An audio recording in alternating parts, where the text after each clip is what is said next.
Donc c'est une mauvaise stratégie. Ensuite, on a introduit, je vous l'ai dit, un traité budgétaire qui implique une limite à 0,5% du produit intérieur brut du déficit structurel.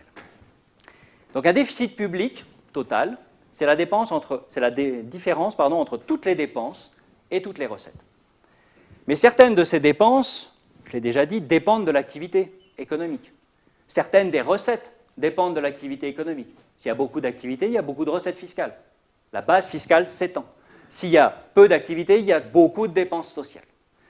Donc, on va pouvoir distinguer dans le déficit public total les stabilisateurs automatiques, les dépenses et les recettes qui dépendent de l'activité, et de l'autre côté, ce qu'on qualifie de déficit structurel.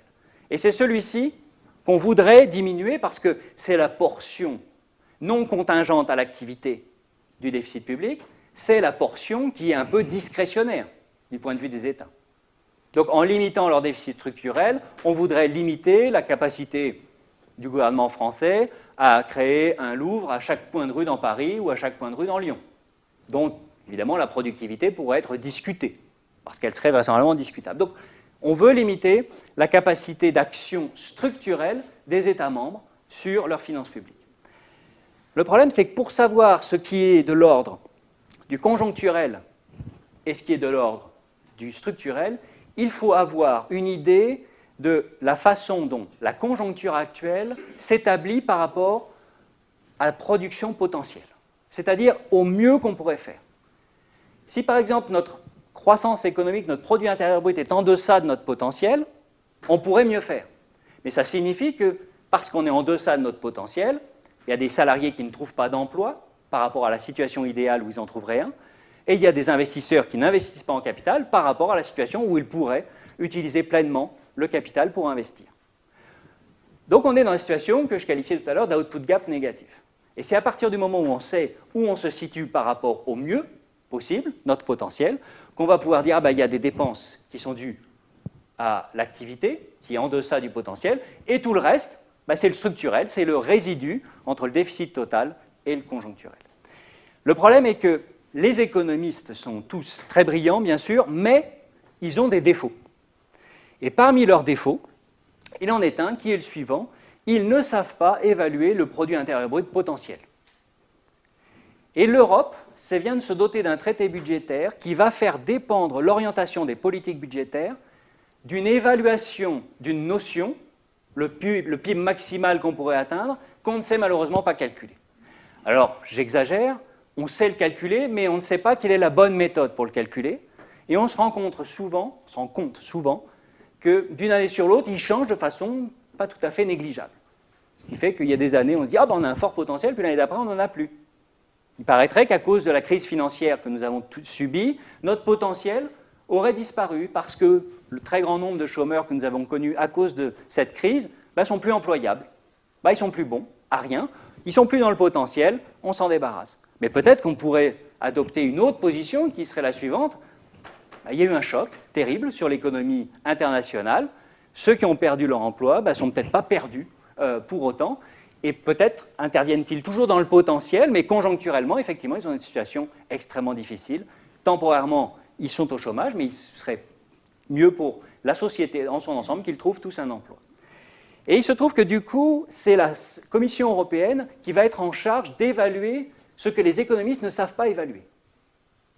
Et du coup, ça va poser la question de l'instrumentalisation de cette composante, dans la mesure où si aujourd'hui je vous dis la France est 3 points en deçà de son potentiel, ça signifie que son déficit conjoncturel, c'est moins 1,5, grosso modo. C'est la moitié de cet écart. La France devrait avoir un déficit public en fin d'année de 3,7% du PIB, et donc j'expliquerai, si l'output gap est de moins 3, j'expliquerai juste 1,5 point parmi ces 3,7 de déficit français par la conjoncture. Ce qui veut dire que 2,2% sont dus au structurel. Or, il faut revenir à 0,5. Donc, il faut qu'on fasse une contraction budgétaire conséquente pour passer de 2,2, le structurel, à 0,5. Donc, il va encore falloir se contraindre et se serrer la ceinture. Mais si je vous disais que la France n'est pas 3% ou 3 points en dessous de son potentiel, mais 6 points en dessous, le déficit conjoncturel de la France ne serait pas de 1,5, mais de 3.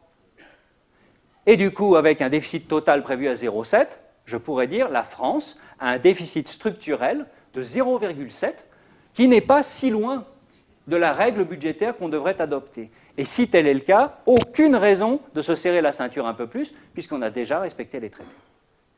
Le problème, c'est que vous n'avez aucun lieu de me croire sur 3 ou 6%, on ne le sait pas. Aujourd'hui, la Commission européenne a l'air de prétendre qu'on est plutôt près de moins 3. Certains d'entre nous à l'OSCE prétendent qu'on est plutôt à moins 6. Le problème, c'est que c'est un débat qui est extrêmement technique, mais un débat sur lequel on ne parviendra pas à obtenir un accord et qui va pourtant avoir des graves conséquences sur la gestion de nos finances publiques. Et puis un dernier point sur ce structurel. Je vous ai dit qu'on partageait le déficit total entre ce qui dépend de la conjoncture et ce qui n'en dépend pas.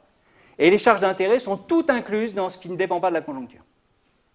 Ce qui veut dire que, dans mon exemple français, eh bien, toutes les charges d'intérêt payées par la France sur sa dette émise sont considérées comme du structurel. Et ça, c'est très compliqué de restreindre cette dimension-là parce que la dette est émise sur une durée relativement longue, à des taux qui ne sont pas très élevés, mais on n'a pas trop de marge de manœuvre. Donc la seule marge de manœuvre pour restreindre considérablement la composante structurelle, c'est de jouer sur les dépenses qui ne sont pas les charges d'intérêt. Donc on va fermer des universités parce que leur coût est trop important et du coup on va peut-être permettre à l'économie française de respecter les traités en vigueur si notre output gap n'est pas si négatif que dans mon deuxième exemple. D'accord ? Donc on est dans une situation où on a une amélioration parce que le déficit structurel c'est celui qui est corrigé de la conjoncture, donc c'est plus intelligent, mais en même temps ça pose la question de l'évaluation de l'écart conjoncturel et là-dessus il y a un risque de débordement.